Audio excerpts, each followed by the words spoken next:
За 2026 оныг боловсролыг дэмжих жилгээд зарлагдсан байгаа. 26 он одоо бараг талдаа орлоо. Миний хувьд бол 25 оны 7 сарын 2-ны өдөр боловсролын ерөнхий хуулийн нэмэлтээ өөрчлөлт оруулах хуулийн төслийг өргөн бариад ингээд бас жил болж байна. Тэгээ 3 хоногийн дотор та нар шуурхай яралтаагаар оруулт юм байна. Монголын багш нарынхаа одоо нийгмийн асуудал дээр бол үнэхээр ийм хүн сурталтай хуулийн хил зэвсгийг оруулахгүй ийм байдалтай байгаад бол би үнэхээр харамсаж байна. Тэгээд тухайн тэр одоо өргөн мэдүүлсэн хуулийн төсөл дээр энэ миний урд байгаа багшийн тэтгэврийн насыг өөрөө хүсвэл эрэгтэй 50, эмэгтэй 55 настай тэтгэврт гаргадаг болгоно гэсэн энэ заалт байгаа юм. Бямцагт даргаа сонсож байна уу та? Тэгээ энэ хуулийн одоо миний энэ хуулийн төслийг хэзээ хэлцэх вэ? Энийг асууя. Нэгдүгээрт. За тэгээд 24 оны 4 сард Монгол улсын ерөнхийлөгч Хүрсөхийн ивэлд ор зохион байгуулагдсан Монголын багш нарын 8 дахь их хурал гээд болсныг та бүхэн маань мэдж байгаа тийм ээ. За энэ 8 дахь их хурал дээр мөн л энэ тэтгэврийн нас яригдсан. Эрэгтэй 55, эмэгтэй 50 гээд.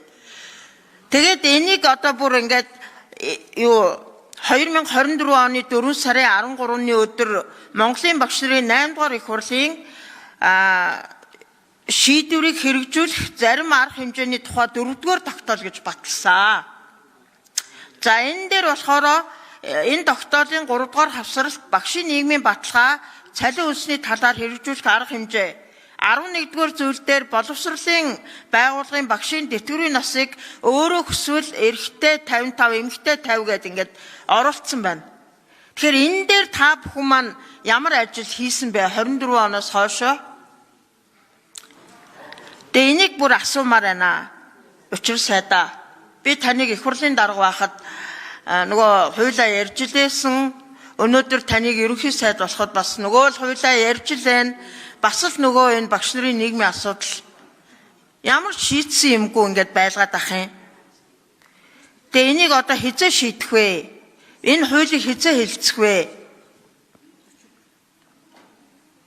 Тэгэд энэ сая ийм хууль оруулж ирж байгаа бол багш нарт нэг ийм асуудал байгаа даа гэд ингээд сэтгэл гаргаад оруулах хүнч байсангүй юу? Би бол та нарыг бүгдээрээ мэдж байгаа л гэж бодож байна.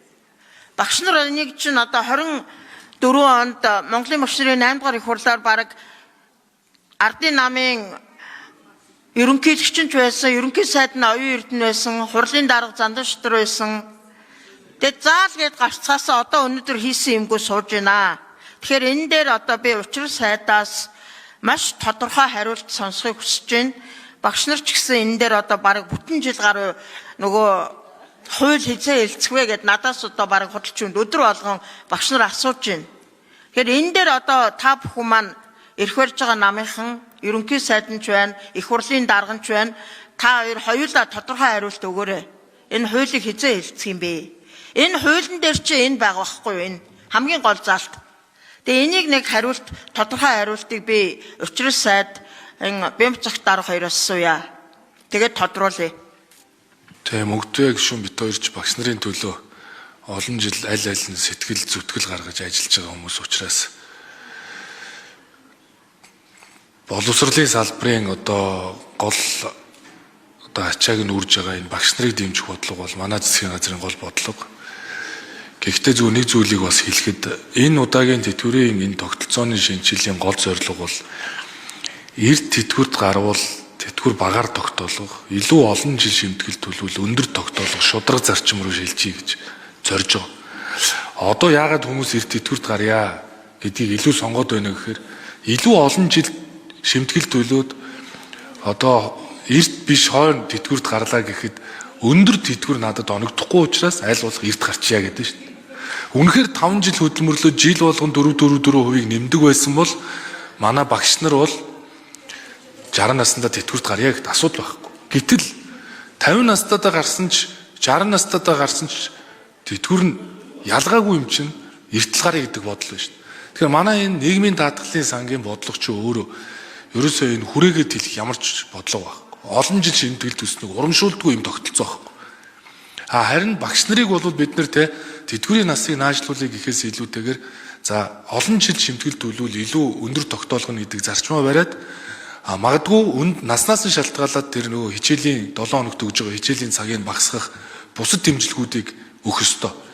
Ер нь бол багш нарын хувьд одоогийн тэр 58 оны тэтгэврийн тогтолцоогоор бол өнөөдөр хүртэл эмэгтэй багш нарын нас 55, эрэгтэй 60 хэвээрээ байна. Тэ? 55 60 та. Энэ насыг бид яг 58 оноос шөндөөг 55 60. Гэхдээ эмэгтэй багш 4 хүүхэдтэй байх юм бол 50 наснда гарах эрх нь бол хэвээрээ байгаа. Тэгэхээр бид нар бол цаашдаа илүүтэйгээр одоо нөгөө ажлын цагийг нь богиносгох. За дээрэс нь нөгөө ачаалттай ангид нэмэлт багш оруулах.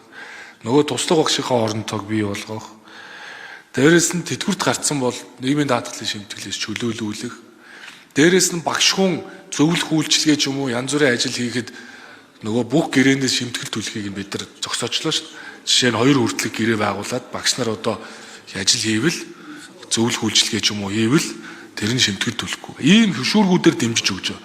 Тэгэхээр мөхтэй гишүүнэ ер нь бол бүгдээрээ энэ 5 жилийн урд хойно тэтгэврт гарах дээр ямар ч тэтгэврийн ялгаа байдлахгүйгээр ингэ яваад тахаар хүн болго эрт тэтгэврт гарыг гэж бодоод байгаа. Тэгээ яг үндэ эргээ харахаар нөгөө нийгмийн даатгалын сангийн алдагдал ингэ жил ирэх тусам нэмэгдээд сүүлдээ тэтгэврээс тавьж чадахгүй хэмжээнд л очиод байгаа юм л яг үннээ бол хэлэхэд. Тийм мөнхтэй гишүүний хэлж байгаа зүйл бол одоо яг өмнө 1958 оноос хойш эмэгтэй багш 55-та эрэгтэй 60-та гэдэг хууль бол хэвээрээ байгаа. Гэхдээ яг тэр тухайн үеэс хойш өнөөдөр багш нарын нөхцөл байдал харьцангуй сайжирсал. Нааж зах нь одоо шохоо барьж ажилдаггүй гэдэг ч юм уу те. Энэ эрд тэтгэврт гарах нь өөрөө нөгөө тэтгэвэр баг тогтчих бас нэг үндэслэл болдгоо шүү. За та 50-таа гарчих гээд боломж өгчдөг нөгөө багш маань гараадгүй би яагаад ингэж баг тэтгэвртэй болчихоо гэдэг. Дахиад нэг 5 жил ажиллаа тийм ээ. Энэ чинь одоо бас ажлын нөхцөл харьцангуй сайжирчихсан. Яг өнөөдрийн байдлаар насжилт уртсч байгаатай холбоотой дэлхий дээр яг өнөөдөр 55 улс насыг нэмэх арга хэмжээ аваад эхэлчихлээ шүү дээ. Нэг үе бодвол одоо хүн урт насалдаг болсон байна тийм ээ. Энэ чинь 50-та 55-та эмэгтэй одоо 60-та эрэгтэй гэдэг бол харьцангуй хөдөлмөрийн чадвартай байгаад байдаг. Хэдий их ажиллах тусмаа нөгөө хүн маань нийгмийн хамгаалалаа хүртээд тэтгэвэр нэмэгдэх боломж юм а гэдгийг та бас харж үзээд. За учир сайд Бакир сайд хоёртойгоо би бүр хамт хэдэн багш нар цуглуулад уулзъя дөө. Та нар маань бол ер нь нэг багшийн ажлыг их амархан гэж бодоод тах шиг байна. 2-6 насны эд хөдөлгөөнтэй байгаа энэ насны хүүхэдтэй ингээд 60 настай багш биеийн тамирын хичээл заагаад зогсно гэж та нар боддоо. Асар хүнд шүү. Энэ бол нэг зүгээр харагдаж байгаа шиг биш. Тэгээд та нар маань болохоор нэг тийм гоё юм л яриад байна. Тийм гоё юм бол байхгүй шүү. Багшийн амьдралд. Би бол зорио тэр багш нарын хүнд нөхцөлийнх нь юм яриад байгаа юм. Яг нь сайн сайхан байгаа л да гэрэл гээт юм. Яг тодорхой одоо бүр 50 настай би гарья гэдэг байгаа багш нар байна штэ. Тэр хүмүүстэй та нар уулзаа. Тэгээ одоо багш нарын группээр Бакир сайд өөрөө мэдрэмжтэй бол ороод хараарай. Яг өчигдөр таны нөгөө хэлсэн 50-таа гаргаж яах гээд байгаа юм бэ гэж сайн зураг гишүүний бас 50-таа гаргаж яах гээд байгаа юм бэ гэсэн. Тэр юуны чин доор багш нар шаагж байгаа шүү. Битгий эргүүтэд та нар амьдрал мэдэхгүй байна гэж загинж штэ бид нарыг яг үнэн бодит юмыг л та нар яар. Тэрнээс одоо гоё байна, сайхан байна. Багш нар одоо 55 60 хүртэл ажилламаар байна гэж юусоо ярихгүй байна. Бодит ингээд яг хөрсөн дээрх юмаа ярихгүй гал унтраах юм яриад байна. Харамсалтай байна. Тэгэхээр би одоо учир сайд Бакир сайд хоёртой одоо нэг 500 багштай ч юм уу уулзмаар байна цуг. Тэ энэ мөнхтэй багш одоо багш нарын төлөө үргэлжил дууржил байдаг зөвлөдөө. Тэгээ яг өнөөдрийн энэ нийгэм дадлын ерөнхий хуулийнхаа нэмэлт өөрчлөлтийг хийчээд тодорхой хэмжээний реформын шин чанартай олон жил ажилласан хүндээ ашигтай байдаг, ээлтэй байдгийг тогтолцоогоо хийчээд одоо 5 дугаар их хурлыг дахиж хийгээд дахиад багш нараас асууя.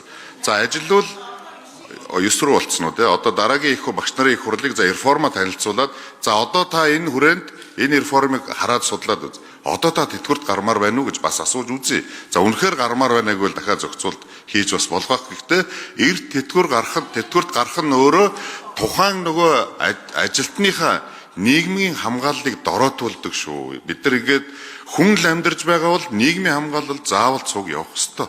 Заавал цуг явах ёстой. Ажлын нөхцөл хүнд байгаа бол ажил олгогч нь тэрийг сайжруулах үүрэгтэй. Хөдөлмөр аюулгүй байдлын тухай хуулиараа байж чинь тэр хүнийг ялангуяа одоо энэ хөгжлийн бэрхшээлтэй хүүхдэд ажилдаг багш нар бол асар хүнд. Улсын хурлын гишүүд нөгөө нийт иргэн улсын эрх ашиг эрхэмлэгс хангарга өргөдөг.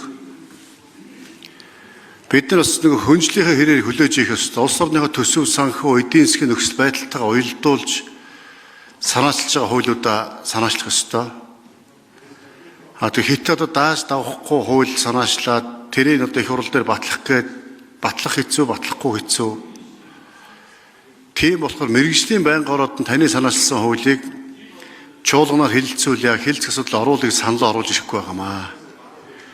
Боловсрол соёлын шинжилгээ ухааны байнгын ороо өөрөрлөх юм бол яагаад гэвэл хит өндөр ачаал авах нэ одоо хүний хөгжлийн бодлогын байнгын ороо ш тийм ээ.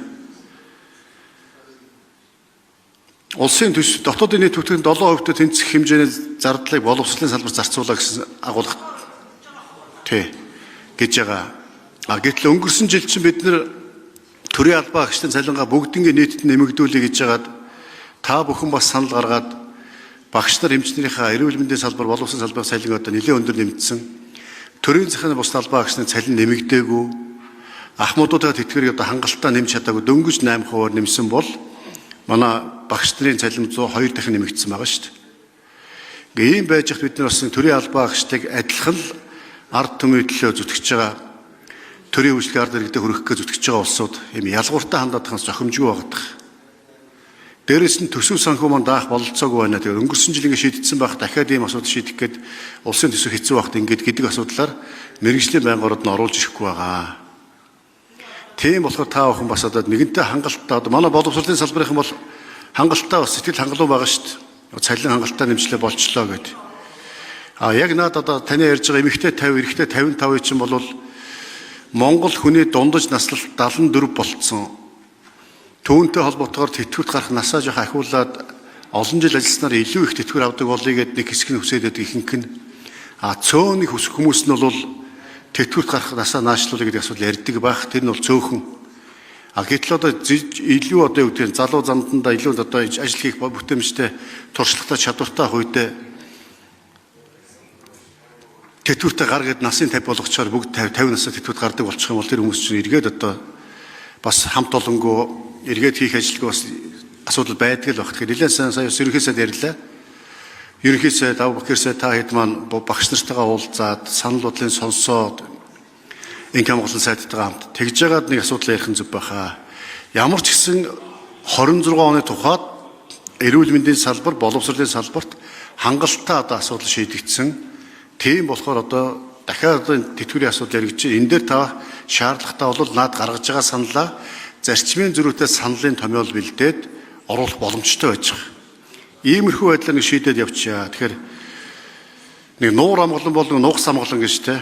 Хүний бодоогүй санаагүй бодуулаад сануулаад хүсээгүй юмыг тийм хүсүүлээд ингээд өмүүлээд бужигнуулаад ингээд тогтворгүй байдал үүсгээд улс орныхоо эдийн засаг төсвөө бодохгүй ерөнхийдөө амьдрал болж байна гэж бодож байхдаа хэн ч гэсэн одоо 100 саяын цалин авах уу би тамч 100 саяын цалинтай болгохыг хэвэн амлаа явах юм бол хүн болгон тэгмээрэн л хүсэн шүү дээ. Тэгээ бодоогүй санаагүй юм насны сануулж бодуулаад бас нэг тогтвортой ажиллаа хийж байгаа салбарынхныхаа бас битгий сэтгэл санааг өмүүлээч. Энэ асуудал дээр та бас нэг жоохон анхаараа гэдгээс хэлье. Тэгэхээр ерөнхий сайдтай боловсролын сайдтайгаа хамтдаа багш нартайгаа бас уулзаад хэлэлцүүлэхээ санал асуулга явуулаад судалгаа хийгээд үзээч. Тэгж жагаад бас асуудал ярьж болно. За би түрүүн боловсролын ерөнхий хууль юм асуухад манай бямц зөвхт дарга намайг бас загнаад байна л да. Нуур амгалан бол нугас амгалан шиг. Яасан нуурыг чинь би самраад байгаа юм уу? Та ер нь миний хэлэх үгийг заахгүй шүү дээ. Наанасаа. Би өөрийнхөө үргийнхээ өрөөнд нийгмийн бүлгийн төлөөлөл учраас тухайн салбарынхаа асуудлыг ярьж байгаа. Тэрнээс би энэ Монголын төрийг самрыг гэж яриаггүй. Харин ч сүүлийн 30 жил та нарын самарсан юм чинь засах гад яриад байна. Та нар самраа үсттэй. Би самарсан юм уу? Бити юм сони юм яриад ээ. За юу. Би ер нь тань загнуулах гэж энэ их хурлын гишүүн болоогүй шүү. Ер нь бол боловсролын салбар ч одоо багшаа өмсөлд орчоод байгаа шүү дээ. Тэгээ өнөөдөр энэ ядаж энэ тэтгэврийн насан дээр та нар анхаарал хандуулаач. Айгүй муухай тийм хүний төлөө биш зөвхөн хувийн эрх ашиг өөрсдийгөө л хамгаалах юмаа хийдэг шүү дээ та нар. Хизээ та нар нэг ард иргэдийнхээ төлөө ажиллаад байгаа ер нь. Ажилтсан бол ер нь ийм гоё ийм асуудал гарах уу ер нь. Тэгчээд одоо зүгээр их хурлын гишүүний үг хэлэх эрхэнд хүртэл халдаа суухгүй шүү танаа. За Монгол улсад дундад цалинтай иргэд өрхийн орлогынхоо дийлэнхийг өдөр тутмын хэрэглээндээ зарцуулж байгаа нөхцөлд энэхүү сайн дурын хуримтлалын тогтолцоонд бодитоор хэдэн хүн хамрагдана гэж засгийн газар тооцсон бэ. Хамрагдалт бага байвал энэ хууль зөвхөн өндөр орлоготой хэсэгт үйлчлэх санхүүгийн бүтээгдэхүүн болж хувирах ийм дүр зураг харагдаж байна. Энэ дээр нэг хариулт өгөөрэй. За тэгээд иргэдийн хуримтлуулсан мөнгө хөрөнгөнд төр ямар ч баталгаа гаргахгүй батлаа иргэдийг олон 10 жилийн турш мөнгөөр төвлөрүүлэхийг уриалж байгаа нь иргэдийн эрсдлийг хувийн хвшил шилжүүлж байгаа юм шиг харагдаад байна. Тэгээ 20-30 жилийн дараа сангийн хөрөнгө алдагдал хүлээвэл хариуцлагыг хэн хүлээх вэ? Төр даахгүй гэсэн биз дээ энэ хуулийн дээр чинь. Тэгээ хэн хүлээх вэ?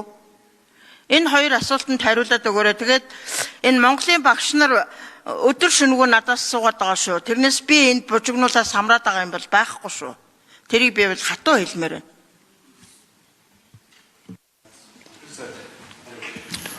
За би бол та чи асуугаад миний хууль хэлцчих би багш нарын төлөө хөнгөд тэгэхээр нь би тэгэл таны асуултанд хариулсан. Таны асуултанд хариулсан. Хариулахаар тэгээд хүн загналаа гэхээ. Тэ. Та өөрөө тэгээд гоо чин урдталтаа 50 нас 55 нас гэж тавьчаад Монгол улс багшийн хомсолд орчлоо гэрээ суугаад байна. Улмал залуу тэтгэвртэл гараад улмал хомсолд орно шүү дээ. Энэ логик ойлгож байгаа юм уу та? Ойлгож байгаа юм уу та? Үнэхээр туршлагатай чадвартай ард түмнийхээ төлөө ард түмдээ хүүхдэд заая гэж бодож байгаа туршлагатай сэтгэлтэй багш нарыг тийм үү 60 нас 65 таад ажлыг хүсвэл ажиллаж болно үсттэй. Тэгээ уян хата юм ярьчихгаа хэлэхээр тэгээд ерөөсөө учир зүггүй өөрөө хэлж байгааг нь утгыг ч ойлгохгүй тэгэл логикгүй юм ярих. За би загнасангүй таныг. Би таныг огт загнасангүй. За Бакирсаа тариулъя.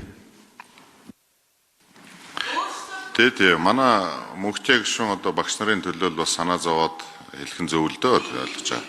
Нийтийн эрх ашиг энэ нийтийн эрх ашиг гэснээс энэ одоо эдгээр хүмүүсийн хуримтлалыг хамгаалах тэр мөнгийг алдахгүй байх одоо хамгаалтуудыг бид нар хийж өстөл. Тэгээд энэ хувийн нэмэлтийнхээ хуулиар бид нар тухайн дээр хувьцаат компани буюу сангийн одоо нэг хүний эзэмших хувийг 20% байна. Үүнээс бид нар хэтрүүлж болохгүй гэх тийм ээ. Эрсдлүүдээ ингээд хуваах ёстой тийм ээ. За хувийн нэмэлт тэтгэврийн санд та асууж байна илүүтэй ингээд чинээлэг хэсэг рүү чиглэлчих юм биш үү гэж. Өнөөдөр яг 135 мянган иргэн 80 орчим тэрбум төгрөгийн төвлөрөл үүсгэчихсэн. За нөгөө 135 иргэн маань яг одоо үнэхээр чинээлэг том компани захирлуугээд харахаар жирийн л одоо олон хүнтэй компанид ажилладаг. Ажилтнуудаа нэг доктор сууршилтай ажиллуулах баталгаатай тэтгэвртэй болох хүрээнд хэрэгжүүлээд эхэлсэн байгаа. Бид нар эрх зүйн орчныг бий болгочих юм бол энэ маань одоо сая манай санхүүгийн хэлжэндээ 2 их найд орчим хүрэх бололцоотой.